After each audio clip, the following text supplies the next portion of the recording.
of Virtual Exchange Center, Hong Kong Baptist University, and I'm honored to be your moderator for this panel discussions.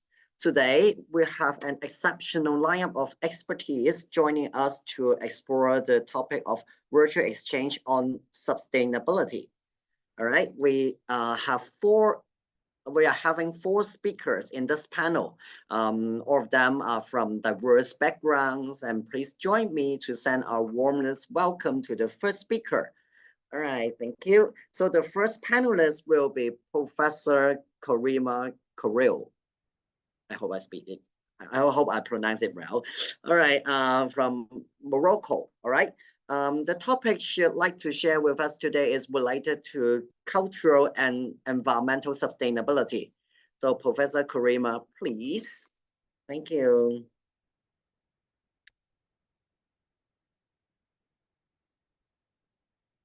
You may unmute yourself and start your presentation. Thank you. Thank you.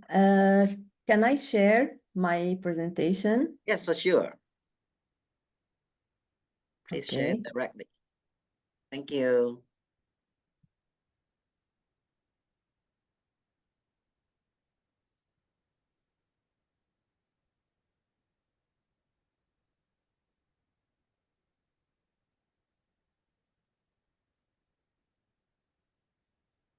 Okay, welcome to our presentation.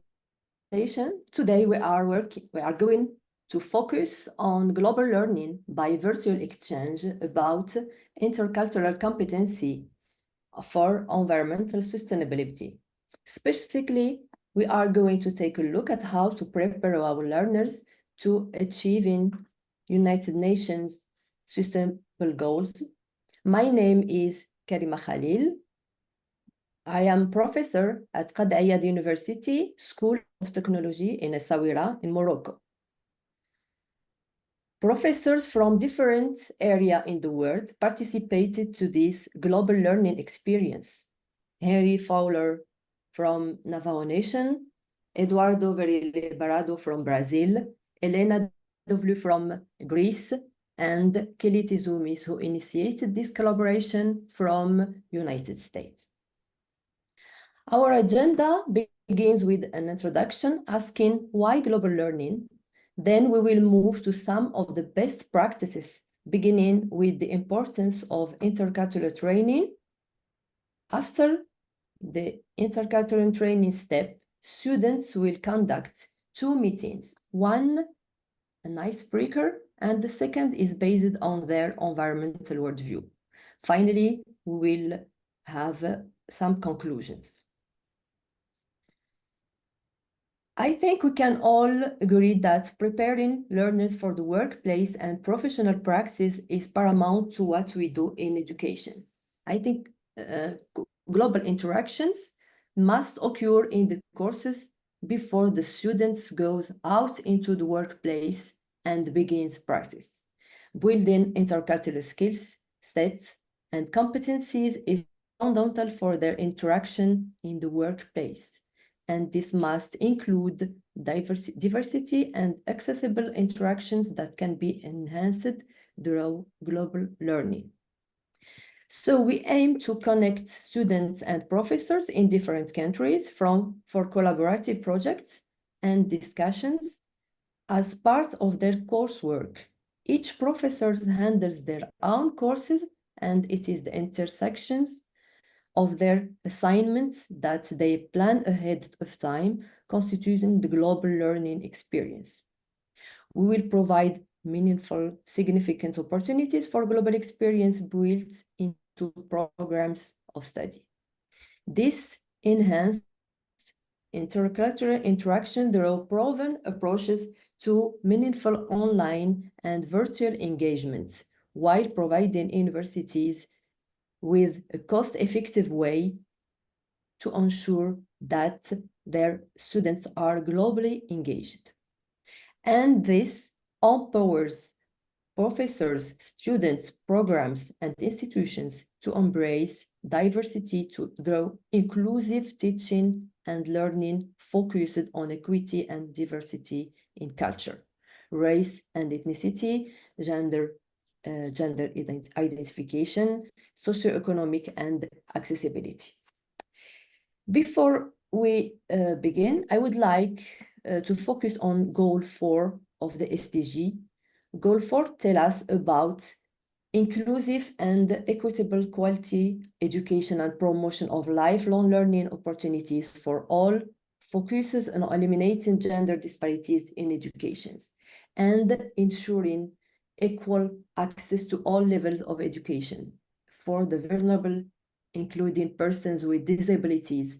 And so this is really what we are doing in teaching global learning.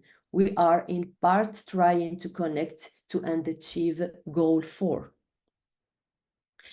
So, so what are the best practices for global learning? Best practices involve these 4 elements, and it begins with faculty partnering and how to get partners to reach out to other faculty around the globe. Also, the next stage is an empathy building phase. Empathy can be built through the intercultural training, which is self-awareness for students. This has to happen before the students interact, and then during the 2-student meeting, empathy brings to build. Next is the subject matter of discipline, and this is the control subject matter content phase. This is where students, after their 2 meetings, begin assignments working together as a global team. This is where they can begin to implement their self-awareness and intercultural competencies.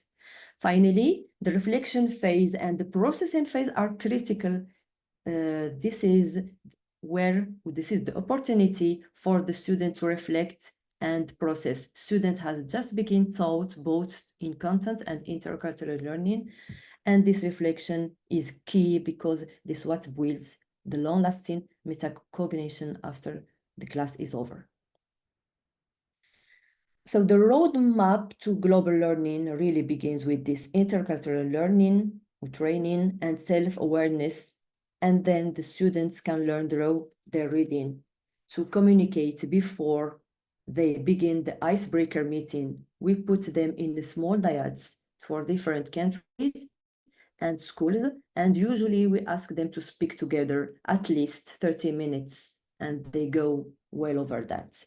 The next meeting is the new ecological paradigm meeting. It was developed in 1970, and it helps students again self-assess their environmental worldview.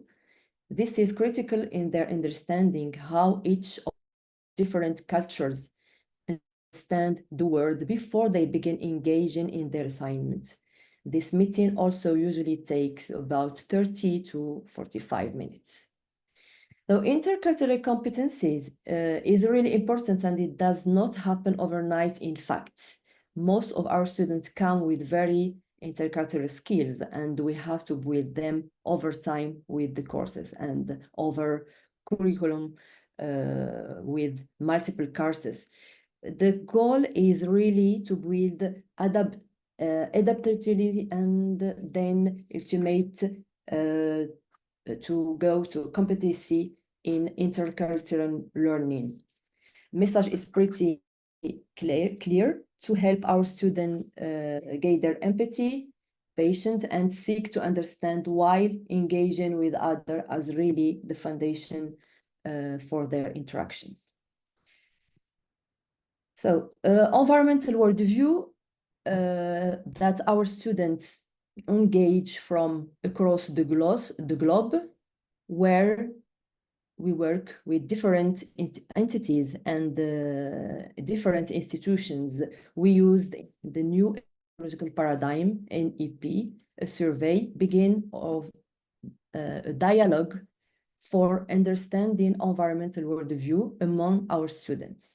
These are 50 statements that students take for NEP, and they are listed as worldview that our students will understand about themselves as well as the environmental or environment around them. And this is demonstration and example that students will use to survey, to engage what their understanding about to strongly agree, to agree, strongly, to strongly disagree. And then these are some statistics analysis that our students from the NEP, New Ecological Paradigm, use from the 50 statements that I mentioned before. So this is an example that is put into statistics format to see and understand global perspective from our students. So to understand the environmental worldview in this research, we were interested to explain the intersections of environmental worldview and intercultural dimension on environmental sustainability.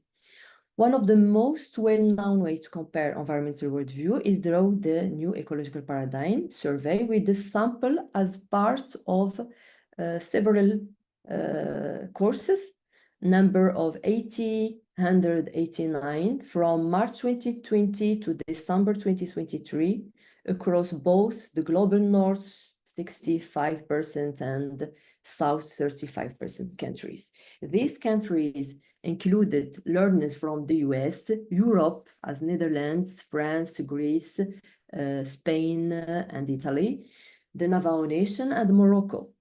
The sample represents a mixture of undergraduate and graduate students from different disciplines. For this, we were able to compare means by using competency to compare environmental worldview based on diets of countries, based on the learners' responses. competency indicates the number of standard deviation for between the two means for the countries on the NEP scale score for the 15 questions. We also calculate analysis of variance ANOVA with eta squared. Since a 10-point response scale was used, we were able to compare means by using competency. A high competency result was interpreted as very different environmental worldview between the two countries. We also calculate one-way analysis of variance ANOVA with eta squared using the Hofstede binary variable of individual versus collective dimension to determine the impact of culture on the New Ecological Paradigm score. Countries were classified as collective equal 0 and individualistic equal 1. Based on Hofstede classification, it appears that culture played a role in understanding the environmental worldview of different nations.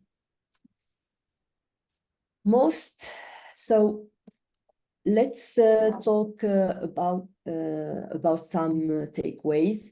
Some of the most interesting parts of global learning is when we do the first two items. We integrate multidisciplinary students across different area that they are learning about, and we allow them to work with different level of students inside of the classroom and access the global learning exercise with icebreaker meeting and intercultural training.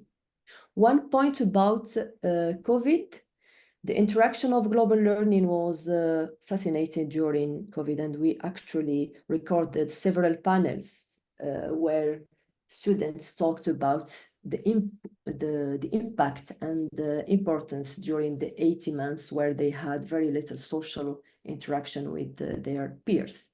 Of course, virtual learning is accessible for students that cannot travel for a variety of reasons and very affordable, and also has a very low carbon footprint compared to international travel. Our final comment is on well-being. As you know, we are having challenges in mental health. We have research showing both before and after this type of global learning experience can actually improve the mental health and well-being of students. The way that we have found this pathway to make it to work is that students actually feel that they can increase their knowledge, skills, and ability, and they acquire feeling of belonging working with global peers on these projects. And thank you very much. Thank you. Thank you, Professor Karima. So thank you for your great presentation, and the project seems a very large scale because I can see the sample size is up to close to 1,000, right? So quite interesting, and a lot of insights can be seen inside. So thank you for your fruitful presentation. So of course, the same as other sections. So we will have QA sections after all panelists complete the presentation first.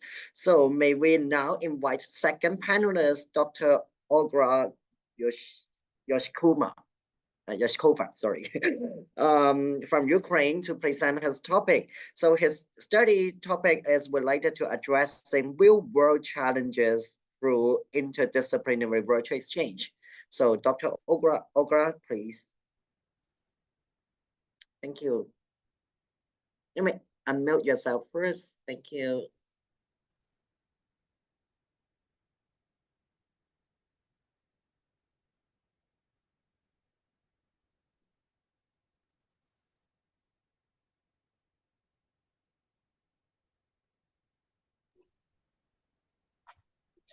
Okay, thank you so much for this opportunity to give a presentation. As you have mentioned, my name is Olga Yashenkova. I'm Associate Professor of the Department of English Philology and Intercultural Communication from Taras Shevchenko National University of Kiev, so which is the biggest and one of the most prestigious universities in Ukraine. And today, the topic of my presentation is building sustainable futures, addressing real-world challenges in interdisciplinary virtual exchange. You may know that, so we have to live and work and teach in wartime. And in this situation, we can face a lot of challenges, including safety, displacement of people, destruction of infrastructure, transportation, lack of resources, mental health, and more. And our students may not get quality education, or they may not get any education in such conditions. So one of the most important issues for us is how to build sustainable education, how to provide quality education services, as we know that education is the key for achieving sustainable education, sustainable future. So if you have to teach in wartime, you should be ready that traditional teaching methods may not work, may not always work. So we have to look for some alternative teaching methods. We have to be brave, take risks, experiment, and try new things. But which ones? Of course, we have to unite our efforts with our colleagues inside and outside Ukraine. And for this purpose, my university, together with several Ukrainian universities, created an alliance of Ukrainian universities, which provided professional development program dedicated to global synergy through collaborative online international learning. To tell you the truth, collaborative online international learning for Ukraine is a new thing, and we are doing our first steps in this direction. So thanks to this training,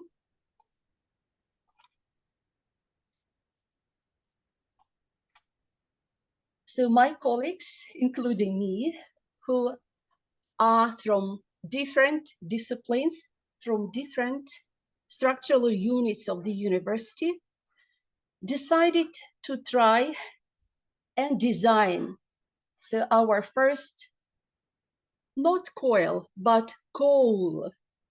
We created a specific term and we called it collaborative online Ukrainian learning.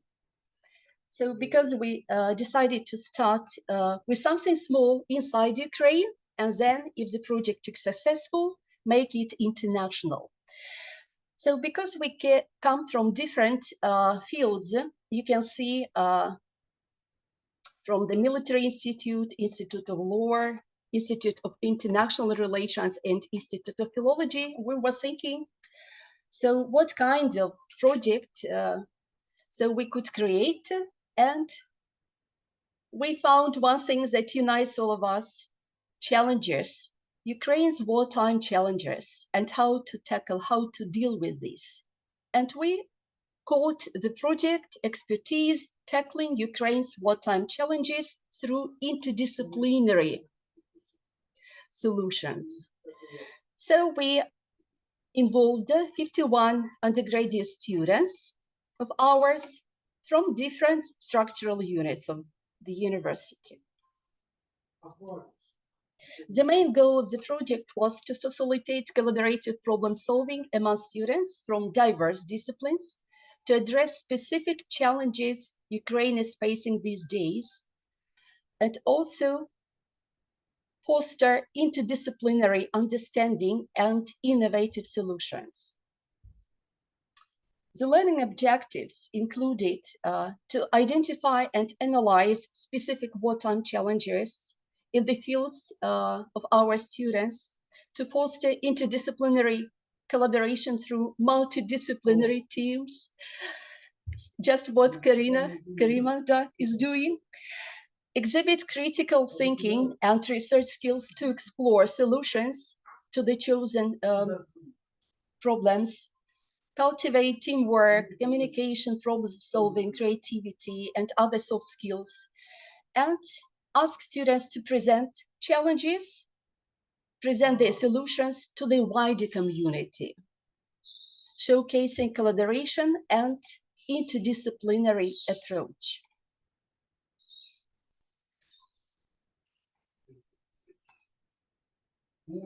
As an educator researcher, I was also interested in doing some research, and I wanted to explore the potential of the COAL project to empower students in wartime.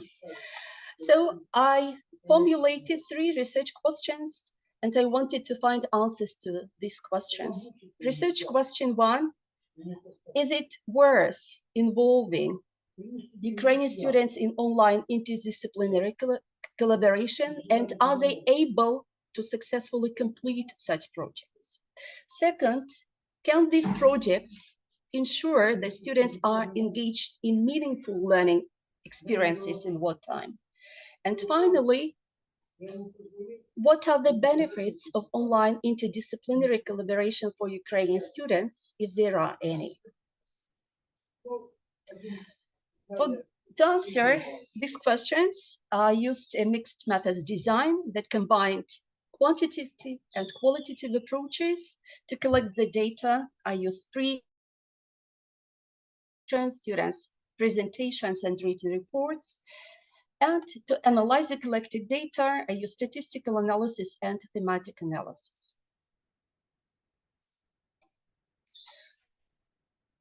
Our project included several phases. Phase 1 was about launching of the project itself for students. So we asked the students to join the Google Classroom that was specifically created for this project, and we used it as the main platform for collaboration. We also asked them to complete a pre-project survey, and after that, we asked students to think and make a list of challenges related to their field and post their list on the Padlet. So that is, first, they worked with the students from their education program. And here you can see, so these long lists of challenges were split into multidisciplinary groups of 6-7 persons. From the pre-project survey, we learned that a little bit more than half of the students have never previously participated in any online collaborative projects. But there were still 48% who had some experience. We also wanted to know what motivated students to participate in the project. And you can see that the most frequent answer was the desire to collaborate with students from diverse disciplines. They have never worked with students from different disciplines. They also wanted to try something new in education, and skills, and broaden their horizons, but additionally, they wanted to receive some extra points for the course. So next week, phase 2, was about team building and challenge selection. So the students were responsible for self-organizing their first team meeting on Zoom. And they were asked to prepare an icebreaker. So philologist students were assigned because they had experience and they knew how to do it. And the students were supposed to get to know one another and also discuss lists of challenges and decide so which of the challenges they would like to explore. Also, they were to discuss the way of communication and how they would work as a team, and also decide responsibilities and document this in the team charter. So at the end of this week, we received a short list of challenges, and it was interesting to see which they chose. So you can see that one group chose the topic energy security threat, which is very topical for Ukraine these days. One group chose war crimes and human rights violations. And one group chose community development challenges amidst mass displacement. But two groups decided to focus on psychological stress and anxiety induced by air alarms, and the topic proliferation of fake news and disinformation.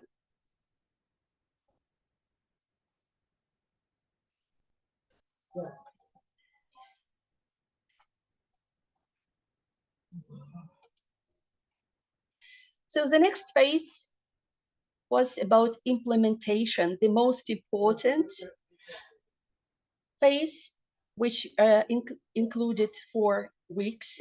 During these weeks, students were supposed to organize several meetings in order to have discussion of the challenges, of the materials they managed to select, and to choose the research methods to analyze the collected materials. Also, they were supposed to prepare a 10-minute team presentation of the solution and attend a conference, participate in discussion, and vote for the best presentation. So here you can see some examples from the conference students' presentations. So here you can see group 1 presenting the topic energy security threat, and you can see that they try to look at this topic from various perspectives. And here they mentioned different aspects they managed to cover, including business, media, economic, military, and legal. And they came up with a list of recommendations, including modernizing infrastructure, operational adaptation, media's role, energy literacy, infrastructure defense, foreign support, and also focused legal challenges. On this slide, you can see an example from a Group 4 presentation on the topic proliferation of fake news and disinformation. Again, they tried to explore this topic from various perspectives, but they focused more on the concept of deepfake and what to do with it. And they a list of solutions how to fight the fakes and help others deal with them. Well, another group focused on war crimes and human rights, and they explored a wide range of topics: crimes committed against Ukrainian business, attacks on education, losses due to infrastructure damage, human rights violations, attacks on medical institutions of Ukraine. And also, they presented the solutions to each of the challenges. At the end of the conference, we asked the students, so what is your takeaway from the whole conference? And you can see the answer. Yes, they gave different ideas, but the key word is cooperation. And one more word that is important, deep fakes. Yes, we have to do something with this. And finally, the last phase 4 was reflection. Students were to complete a post-project survey because it was very important to know how they perceived the project and to know their perspectives. So you can see that we asked questions: how do you feel about the project? And do you think Ukrainian students should be involved in collaborating online learning project during the wartime? And you can see that 90% gave a positive answer. Also, from the written comments, so we can see some things that we could not expect. So one student wrote, "It seems to me that the war and the projects are in no way connected, so there are no obstacles to participating in the project." Another student wrote, "The war should not take away this opportunity for us." One more comment said, "So it is quite challenging to participate in such projects in our conditions. However, it is a great experience which will help us in future." And finally, collaborative online learning projects can offer valuable opportunities for Ukrainian students to stay connected, foster international solidarity. Another question was important about the assignments, and we asked about difficulty. How difficult was it for you to participate in the project? And we were happy to read that it wasn't too easy, but it wasn't too difficult as well.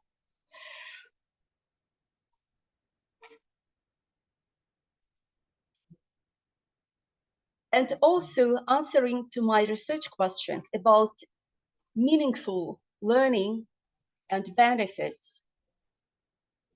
So we asked, do you think you gained or improved any knowledge or skills during the project? I didn't expect that 100% of the participants would say yes.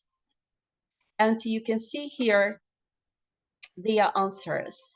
They managed to raise their awareness about challenges and solutions, about different approaches. They developed a wide range of skills, digital, research, communication, English, and more. So which are essential for their future careers. However, there were a few students who could not complete the course for various reasons, but at the same time, 90% successfully completed the project. And here, so you can see the certificate awarding ceremony. So here, the participants met alive for the first time. They could see each other in the classroom. And you also can see the certificate, the type of certificate that they received. I mean, those who successfully completed the course, the project. So what are the key findings? Enhanced skills, a variety of skills. Empathy and communication improved, developed. And we can see innovative solutions. As to future implications, so we think it's important to promote interdisciplinary virtual exchanges within academic curriculum and foster international collaboration for broader educational impact. And I strongly believe that such projects will contribute to the discourse on sustainability because they prepare students to tackle real-world challenges through innovative approaches. And to conclude, the study demonstrates the transformative power of virtual exchanges in education. And before I finish, I think it may be useful for you to know, so what kind of collaborations students prefer in the future. So they mentioned in their post-project survey that they would be happy to participate in projects with students from Europe and Ukraine related to business, or to participate in projects that enhance professional skills like language skills, translation, communication, business issues, etc. They also want to be involved in the project that are aimed at aiding Ukraine, spreading awareness and tackling challenges. Another interesting thing for them is to focus on economic, ecological, and cultural aspects, social problem-solving projects, and projects related to Ukraine's rebuilding and energy efficiency. And as to the formats and types of projects, they wrote that they would like education and cultural exchange projects, business-related project for future career exploration, challenging projects for self-improvement, projects involving experts for in-depth discussions. And of course, they're dreaming about in-person international projects, not only about online. But students are open to considering any type of project, and they wrote that they would be happy to participate. So, to say that the project was successful, and we promised ourselves that if it is successful, we'll make it international. So this September, we made it international. We changed it. We changed the title a little bit. We decided to focus not on Ukraine's challenges, but the challenges that young people may face in their own environments. And together with the Hague University of Applied Sciences, here you can see the photo.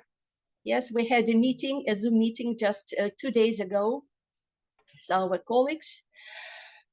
We are launching the course that is called Unite, Tackling Challenges Through Interdisciplinary Solutions.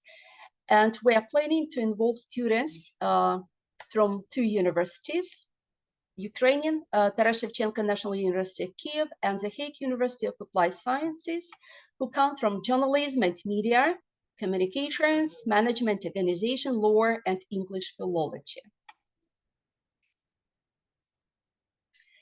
So these are my references.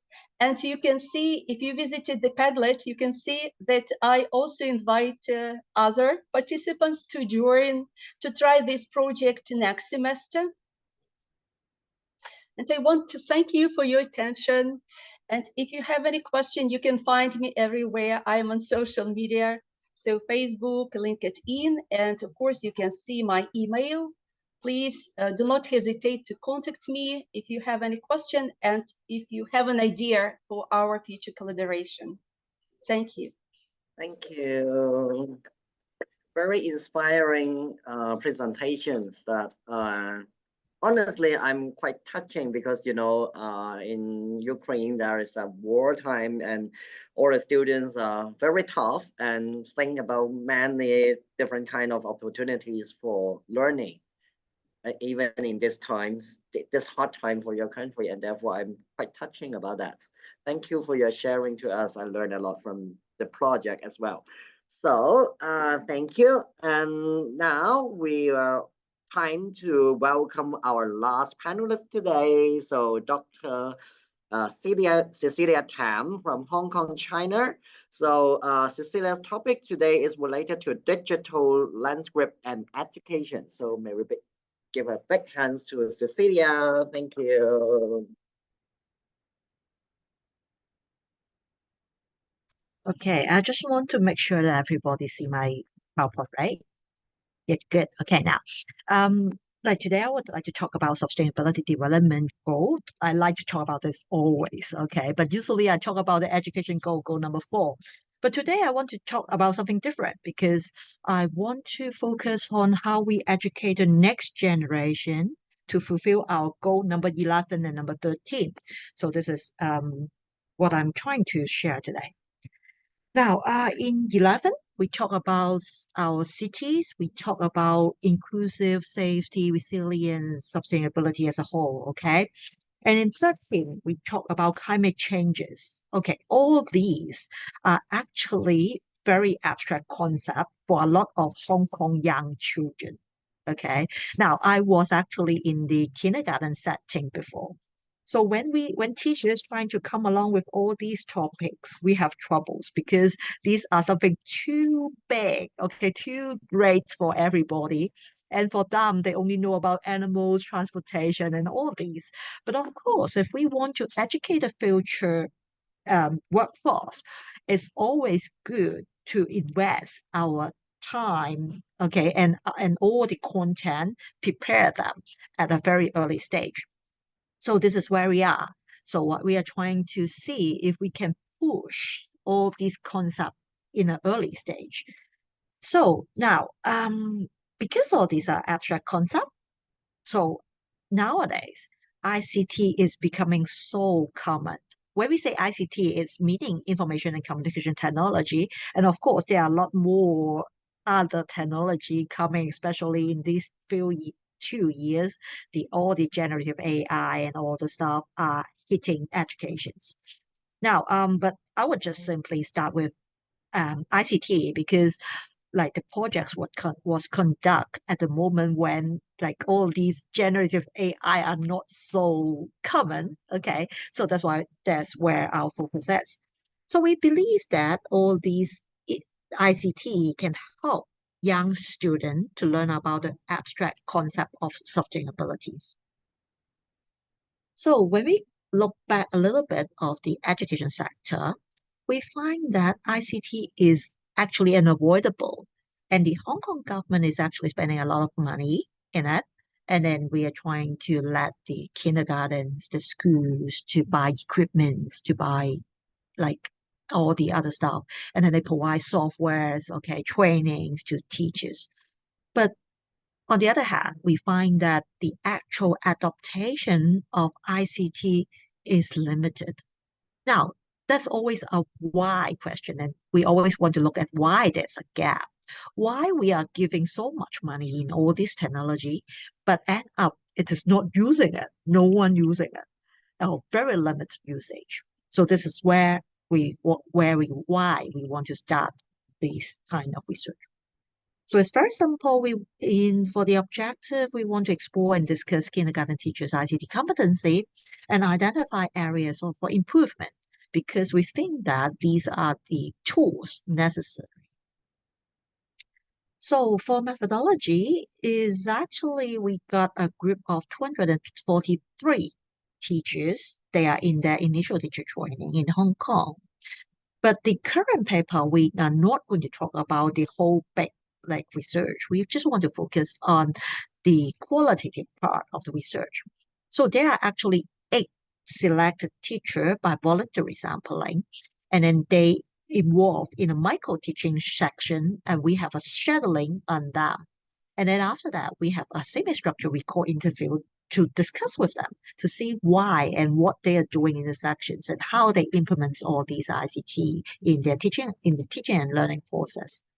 So now, we actually, when we try to take the data, we have few notes and we have a checklist to record all the ICT usage during each micro-teaching sections. And then we have content analysis on the interview data.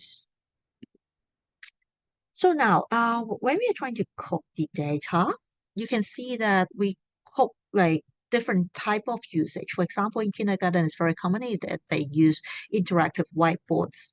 Okay, they have some software that they will use for preparing their teaching sections. They use software in class to play music, videos, etc. Those stuff. And then they also have a lot of internet related stuff. And then I'm not going to go through all of this, but these are the type of ICT that we are trying to look at. Okay. Now, of course, when we are looking at the section that is the actual teaching and learning, but that is not the only thing that the teacher use ICT. Now, except the exact teaching and learning sections, the teacher also use ICT at the lesson planning and preparation stage. And also when they are trying to do classroom management, they use it. When they want to assess and evaluate students, they use it. And then when they want to collaborate with the parents, they do homeschool cooperations where they use it. And then of course, teachers can always use it for their self-learnings or etc. etc.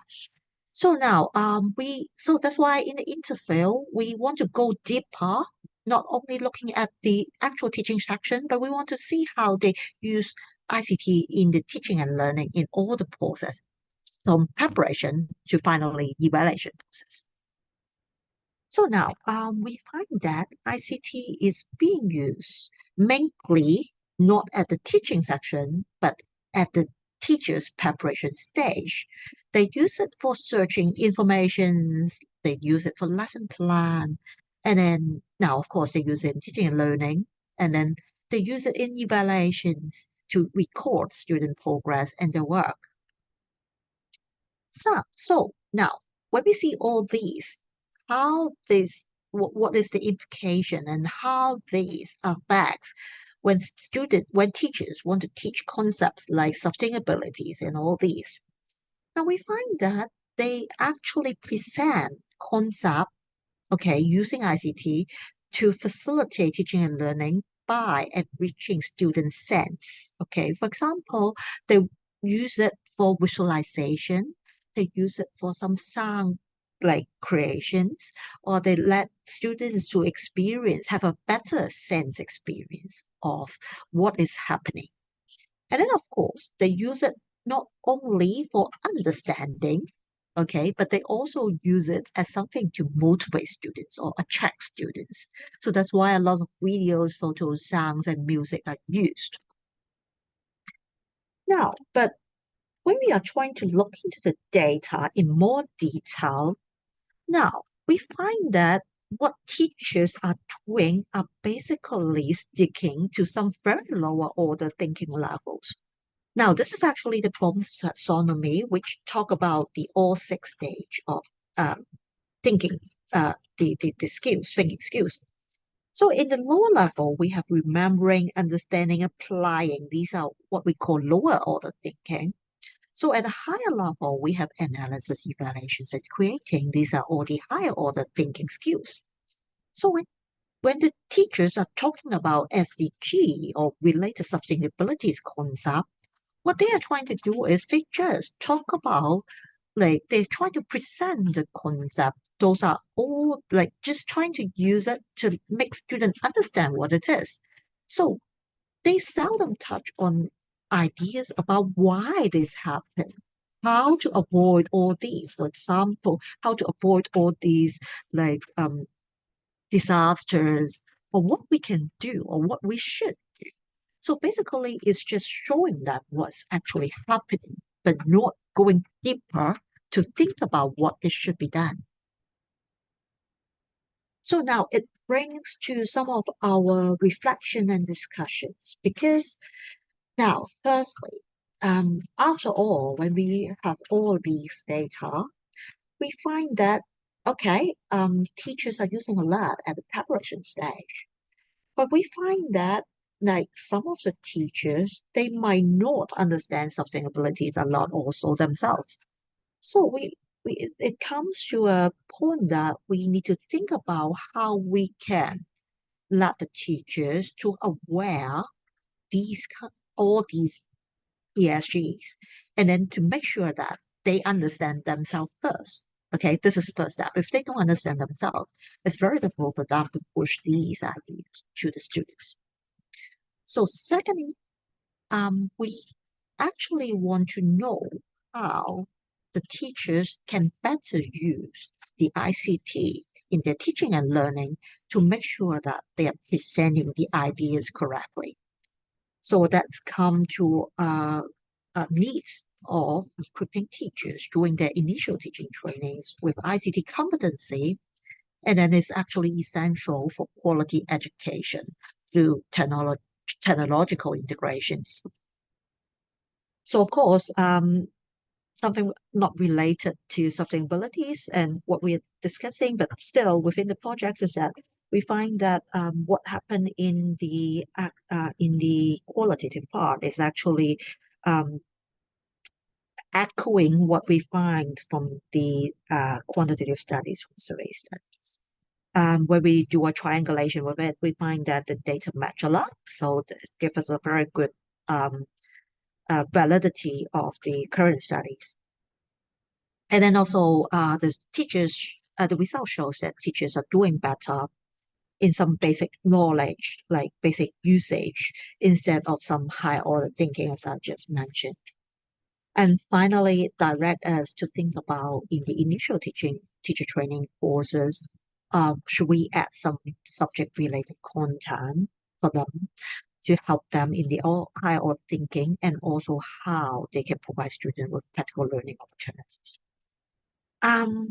Okay, now, that's it of my presentation. But before I end the presentation, I just want to show you two images. And these images are actually AI generated, and it's actually done by me. Okay, now, I just want to push up everybody a little bit further, because is the data was taken a year ago, and in this year, there's actually a lot of things happening. And one thing that impacting education is that, like, the use of generative AI. On the bad side, we always try to avoid students just getting the answer from the generative AI. But on the other side, we also want you to think about how these can help us in teaching and learning, and how we can equip teachers with more flexibilities in their teaching and learning. For example, this is actually done by Midjourney. You can actually enter just wording as your prompt, and you can generate diagrams or pictures that fit what you want to present to the students. So, for example, on the left-hand side, you see that let's say if we want to show to students, when we want to facilitate discussion with students about pollution, how you want to talk about your cities, okay, polluted cities, you can actually generate photos for discussions. And of course, when you show all these visually to young children, they would know that they should go something for sustainability and an environmental friendly environment. Now, I think that's the end of my presentation, and there's some references that I use. That's it. Thank you. Thank you, Dr. Cecilia Tam. Thank you for your presentation and quite meaningful topics again, because it's just like all of our presenters today are talking about series of education now. So that's very important to our next generation, right? So and also thank you very much for each panelist again to bring us lots of experience and insights to us. So now we're open to the floor for the questions for the next 15 minutes. All right. So please feel free to share your questions or exchange any ideas if you want. So if you'd like to ask your questions or speak directly, so just kindly, I guess there's not much people here, and therefore we can just simply unmute yourself and then start talking. All right. So, or alternatively, you can also type your questions in the chat box, and I'm sure our panelists will address them. All right. So, any other questions right here? Or I have one first. Maybe I go first. Let's go. Now, I have one for my previous presentation. Like I actually, it's actually some, I just want some sharing, because like while we are teaching students, okay, we want collaborations, of course, but there's actually a lot of time that we find that a lot of students doesn't want to engage. We have some very engaging students, okay, but the other time they are not willing. So do you have any, like, how, when you are conducting your project, your COIL projects, how you actually engage those non-active or not very willing, motivated students? This is also the questions I would like to ask, because our students are quite shy. Can I answer? Yes, of Yes. course. Yeah, I'm asking your presentation. Okay. Well, there are different methods to engage students. The fact is that we are lucky. I mentioned at the beginning that our university is one of the most prestigious. So we have the best students from different parts of Ukraine. As usual, they are actively involved, but of course, there are some. Yes, there are always some who may be passive, who may be lazy. I tried different approaches. One was just I invited the students so only those who want to participate. Okay. The next semester, I changed my strategy. I made the choral, because I have some other projects, not only this call, compulsory. And I don't know about your students, but Ukrainian students are eager to earn good marks, higher marks. So, and I said, okay, for your participation, for your active participation, but you should complete this and these compulsory assignments. And you can get, for example, maximum 20 points extra or 10 points extra to the course authority. And it works with my students, I should say. Well, and also, Ukrainian students are very sociable, and they want to make friends. And even after the project, they come and say, "Oh, we continue communication with our former project participants." And it's a great opportunity to make new friends, to learn something new, and also we give certificates that also maybe like a bonus, yes. So which they can mention in their CV when they apply for a job, yes, because it's experience which is very valuable. Well, and of course by creating interesting and challenging tasks, and choosing it. That's why we try to give more freedom to our students. Yes, choose the challenge, formulate, Yes, so my colleague from The Hague University of Applied Science told 2 days ago, oh, we are too strict. We don't give so much freedom, but try and you will see what may happen. We trust students and we try to build teacher-student communication, as partners. Okay, we try. I always tell them that we can learn from each other and you're free to contribute, to make changes. And they know that their voices are heard. So that's why we conduct a lot of surveys just to elicit students' opinions. All right, thank you for your sharing. Just like the cultural difference, is existing between Ukraine and Hong Kong, I guess. So, how about Morocco? So, is the languages become one of the obstacles for them to do the virtual exchange? Is there any difficulty inside? Yes, thank you for a question. Thank you. Yes, sure. For Morocco, I can speak about this last project I presented. We had many institutions from Europe, from US, and Morocco. The English is the third language. So we have Arabic, French, second language, and third language. And when they talk with like US students, sure, language it was for example, I told about NEP survey, New Ecological Paradigm Survey. It was 50 question. They need time to understand the question with language, and after to how can they answer. But finally, I think the most thing to do is to prepare our students to this project.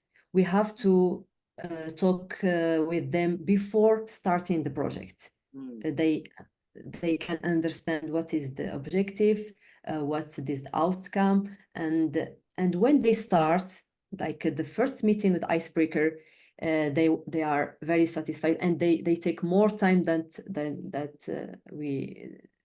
they have. So they are very motivated. Even language is difficult, but they can adapt with other students.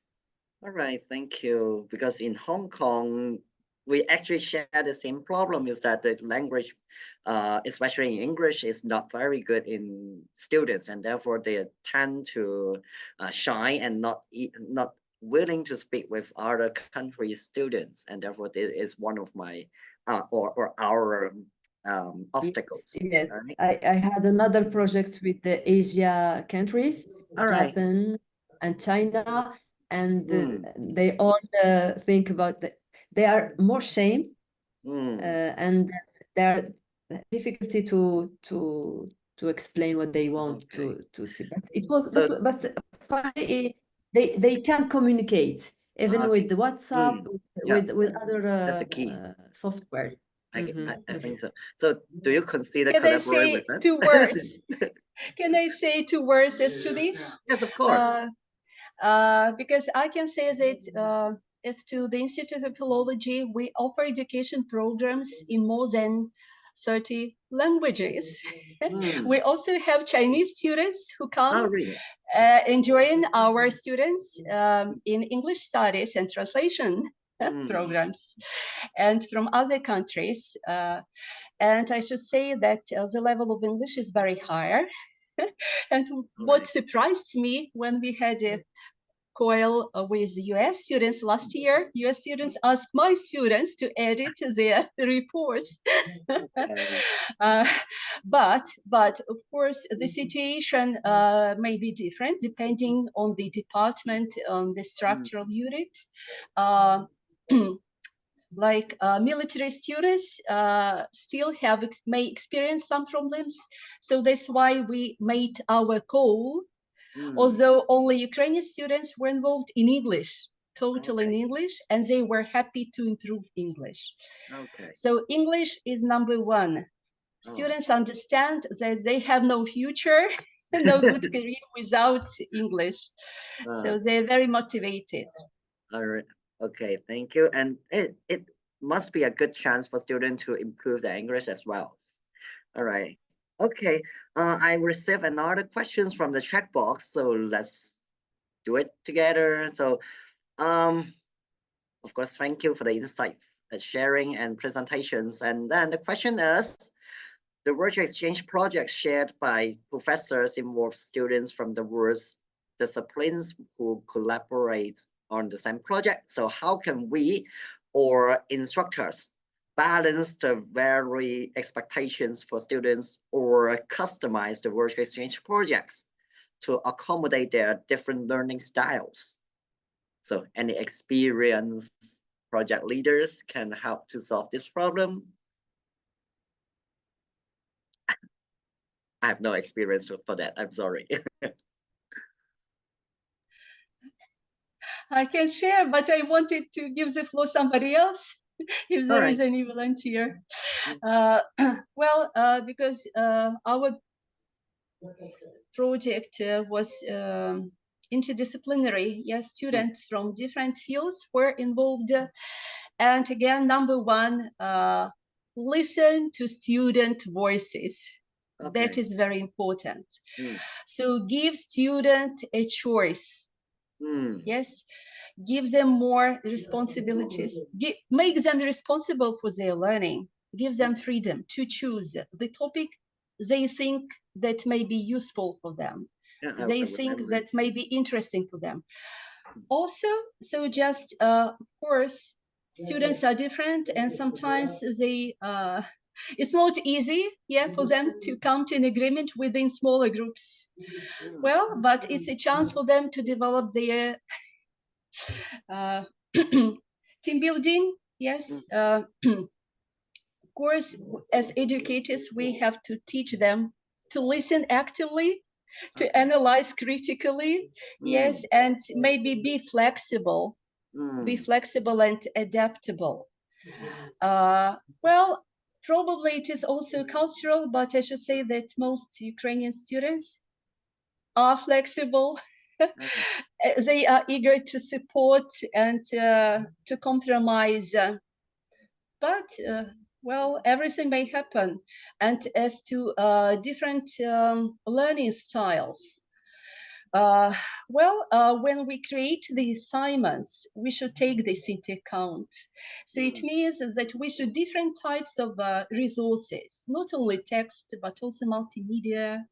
Yes, and I know if students are interested in technology, so give them a chance. Yes, they may make a poster or a video or a quiz using different tools, so which are interesting for them. All right. So that is my answer. Maybe somebody else can add. This is your stage, right? Thank you. I can add. Sure. Sorry. I can add, I totally agree with Olga about what she said. I had other experience in global learning, and students feel more comfortable when they are free to connect, to interact with between them when they want. I mean, for example, when we do Zoom link, the professors are present. So I see that students are not they cannot speak like very comfortable. They are sometimes shamed, sometimes they cannot take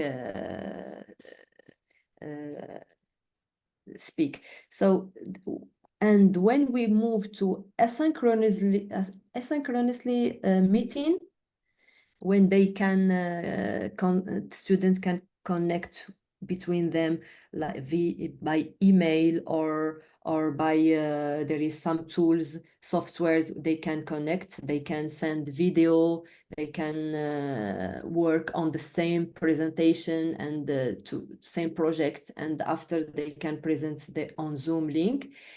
They are we see that they are more interaction, they are more motivated, they enjoy that, and they create a relationship between their peers. So we have to students need to be free when they connect with their peers, not only with professors. That's what I can say. All Thank right, you. thank you. Yeah, so the key is actually communication and let them have a choice, right? So students' self-autonomy is learning is quite important.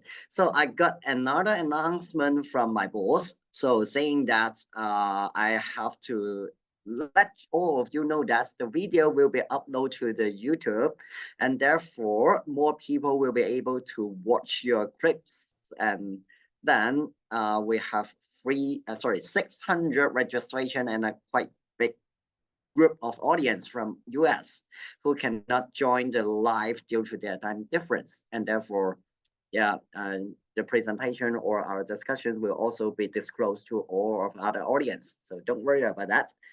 All right, so is there any other questions as the time is running so far? As anyone have questions more? If no, so as we approach the end of our sections, I want to take a moment to thank each of our panelists for sharing your valuable insights and experience with us today. Thank you for your hearts. All right, I appreciate everyone's participation very much, and I hope you all enjoyed the sections of the summit in these 2 days. All right, so as we will still have another summit in the next year, so I'd like to invite all of you to join our keynote speakers and panels at the Global Virtual Exchange Summit 2025 the next year. All right, so it's time to say goodbye and thank you so much, and see you all in the next year. Thank you. Bye-bye. Thank you so much. Bye. Thank Bye you. bye. To see you. Very See you next good year. evening. Thank you.